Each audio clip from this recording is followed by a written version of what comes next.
I visited the largest and longest running model railroad show in North Carolina. I saw a bunch of cool layouts, met a lot of cool people, plus I saw a few surprises, and I picked up something that I did not expect to find there. Let's check it out.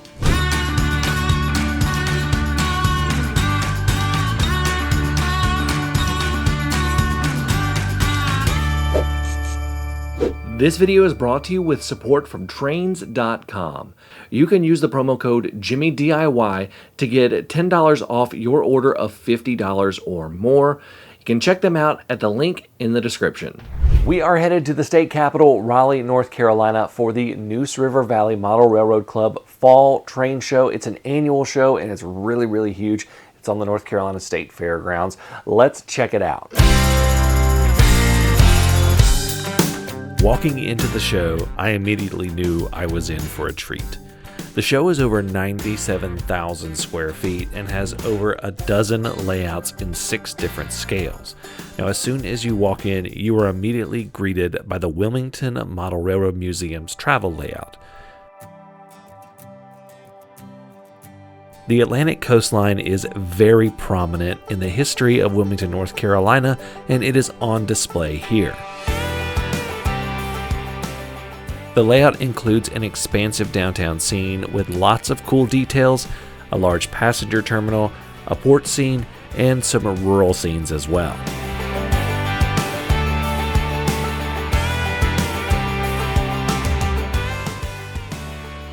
Now, I had not even been at the show for 20 minutes before I found my first big surprise.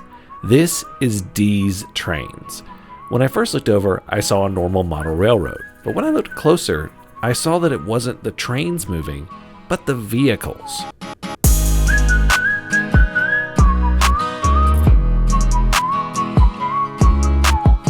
These are hand-built HO scale vehicles that frankly blew my mind. They're more than just steering and driving. They had functioning lights and features like a dump bed and even a loading ramp that moved. These little things were amazing, and I'll link these trains in the description.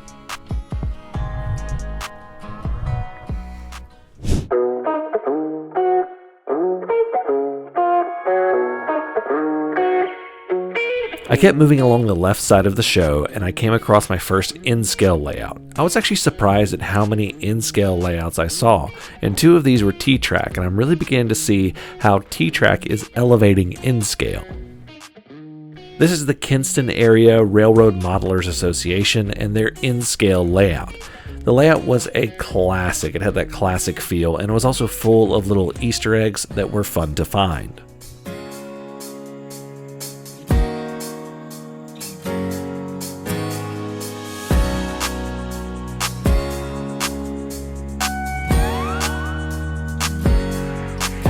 They also had a Z-scale layout to show off as well.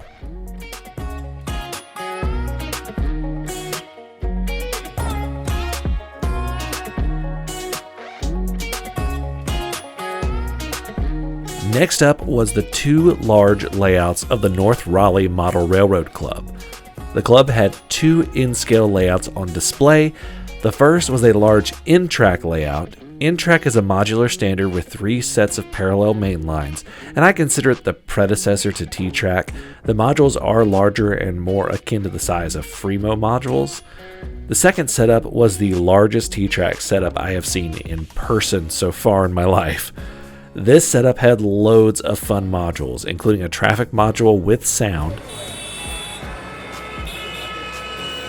a working drive-in movie theater, several Lego modules, the Rebel base from Star Wars, the General Lee from Dukes of Hazzard, a house on fire, multiple alien invasion modules, including one with both the 1950s and 2005 version of War of the Worlds, and even a Lord of the Rings module.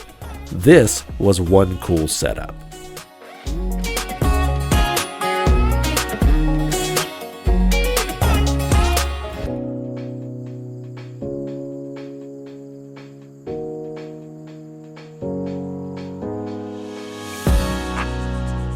Next up were several niche setups. One from a European modelers group, one classic S-scale setup,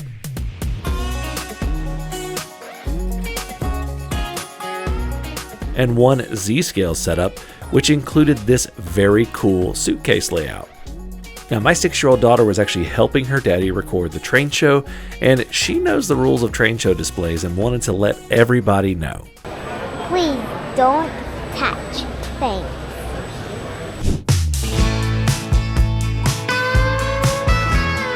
There was also the first of 2 Lego setups at the show around here.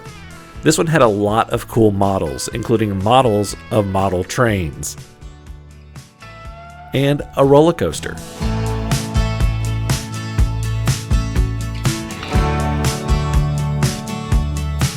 Now, when I say the next setup blew my mind, I'm not exaggerating. This was a massive Lego setup from NC Lugs, the North Carolina Lego Users Group. When I say it was awe-inspiring, I mean it. There were 2 yards, many custom locomotives including F units, EMDs, and several steam engines, along with a host of other details and cool builds. Just check this out.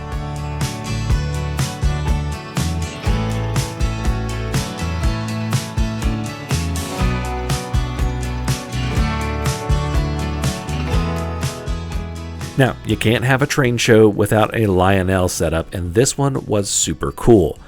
The coolest part for me was the radiator spring setup from Cars.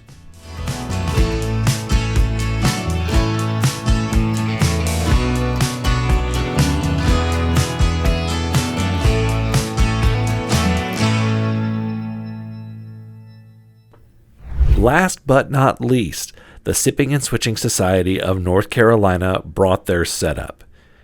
If you ever get a chance to see this thing, do it. The layout is massive, and I mean massive.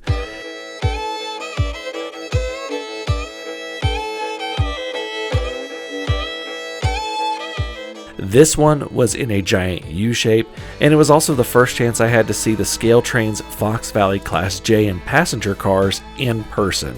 This thing was awesome.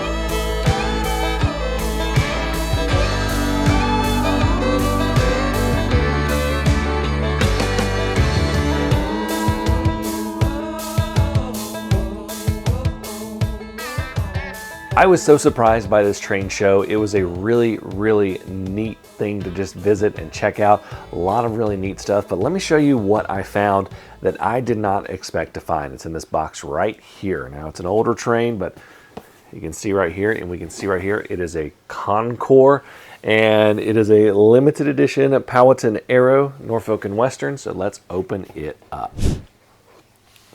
And you can see right here, I've got a Norfolk and Western.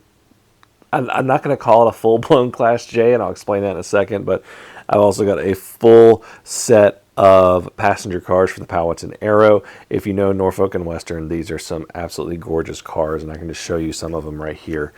It's just phenomenal. They still have the Rapido couplers. So that's something I'm probably going to have to replace, and I might replace the wheels as well. It depends on how well it runs, but I absolutely love this set. It is phenomenal. You can see I got the in car, the observation car. Looks really, really it's in really, really good condition, but I'm not going to pull the locomotive out, but I just want to point this out.